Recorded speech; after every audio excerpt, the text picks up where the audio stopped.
Halo, perkenalkan nama saya Wisnu Jawa Arsyad dengan NPM 25012 dari Paralel A. Halo, perkenalkan nama saya Arhan Prabawa, NPM 25041 dari Paralel A. Perkenalkan, nama saya Muhammad Zafarulum dengan MPM 25037. Oke, perkenalkan nama saya Rinaldo Gibran dengan NPM 25014 dari Paralel A. Perkenalkan, nama saya Asyam Asbi dengan NPM 25017 dari Paralel A. Perkenalkan, nama saya Yudhara Rizaka Putra dengan NPM 25010 dari Paralel A. Di sini kami akan menjelaskan tentang koloid, tentang pengertian, konsep, jenis-jenis, sifat-sifat, hingga penerapannya dalam industri maupun kehidupan sehari-hari. Simak video berikut ini ya.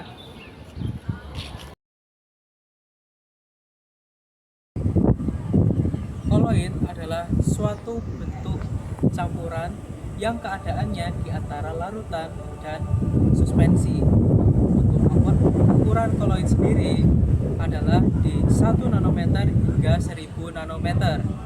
Jika di bawah dari 1 nanometer, maka disebut dengan larutan. Sedangkan di atas 1000 nanometer disebut dengan suspensi. Sebab itulah ukuran itu penting di koloid. Kemudian koloid di kasat mata memang seperti nampak homogen. Namun jika dilihat secara mikroskopik, maka sebenarnya heterogen.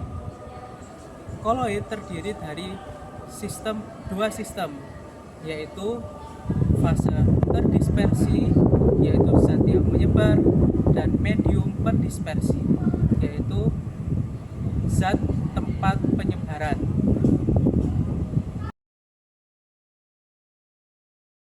Yang kedua yaitu struktur sistem koloid. Pada sistem koloid tersebar merata akibat adanya interaksi permukaan antar partikel. Yang kedua yaitu ada sifat-sifat koloid. Yang pertama ada efek Tyndall. Efek Tyndall sendiri itu cahaya yang diberikan oleh partikel koloid, yang dimana partikel-partikel koloid itu lebih besar ukurannya dibandingkan efek cahaya. Yang kedua yaitu gerak Brown, yaitu gerak acak antar partikel.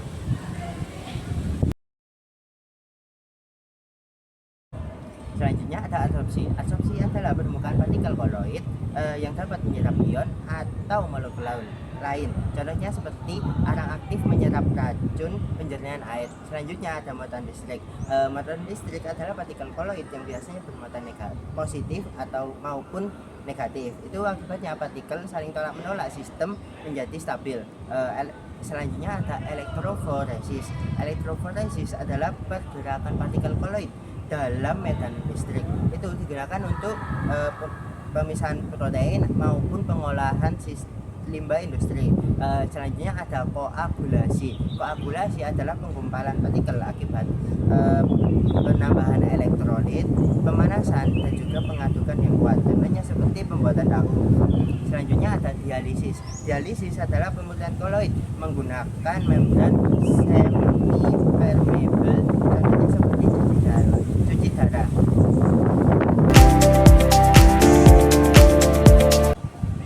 Kita memasuki subbab jenis koloid dispersi.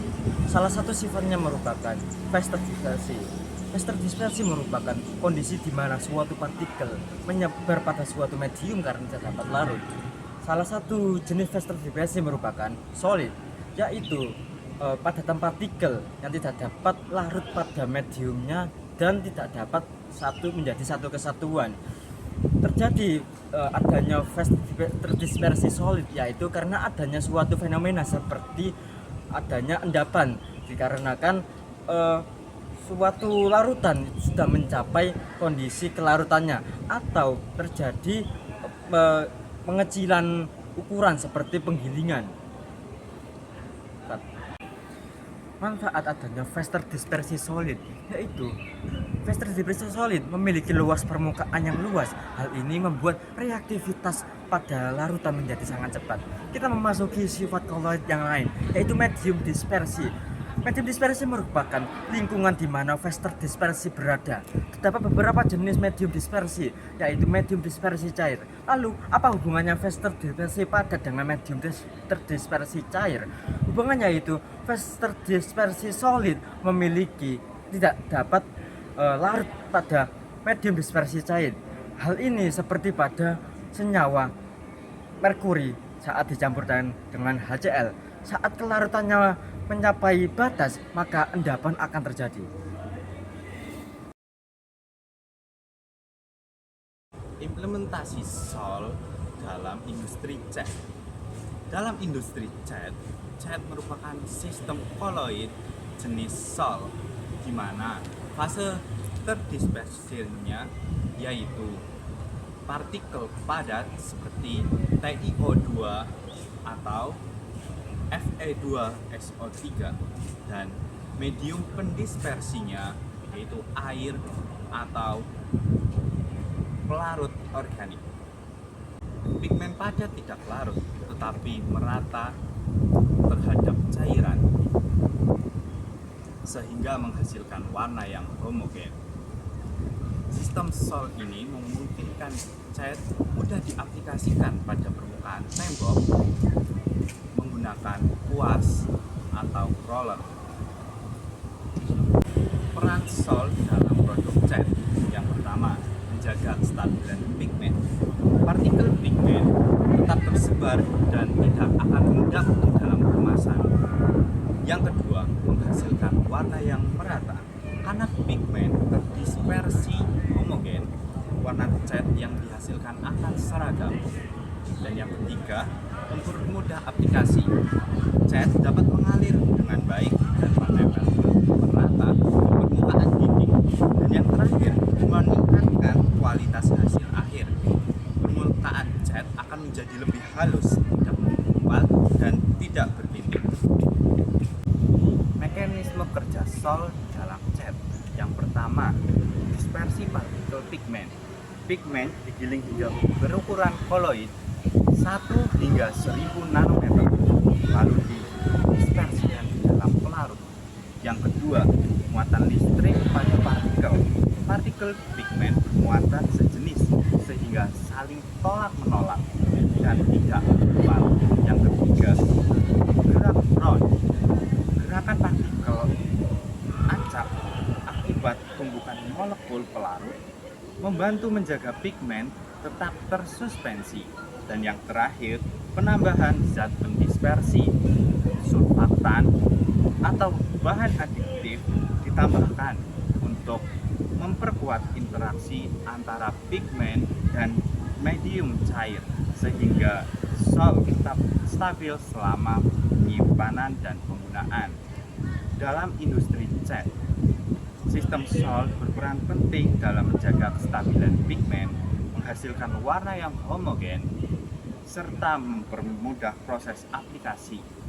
Kestabilan SOL dipengaruhi oleh ukuran partikel, muatan listrik, gerak Brown, dan penggunaan zat pendispersi. Jadi di sini kita akan membahas tentang SOL.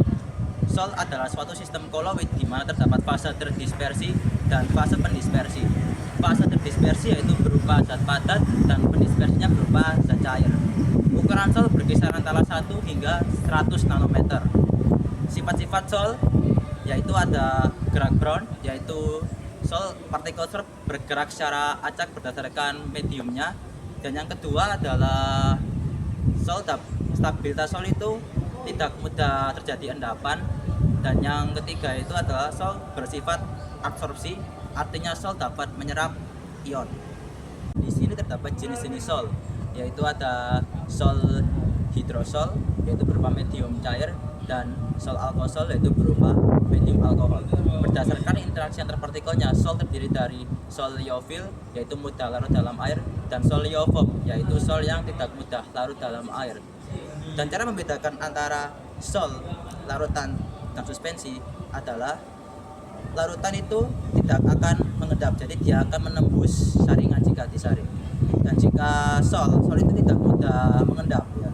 Dan jika suspensi itu pasti terdapat endapan. Oke, sekian dari saya.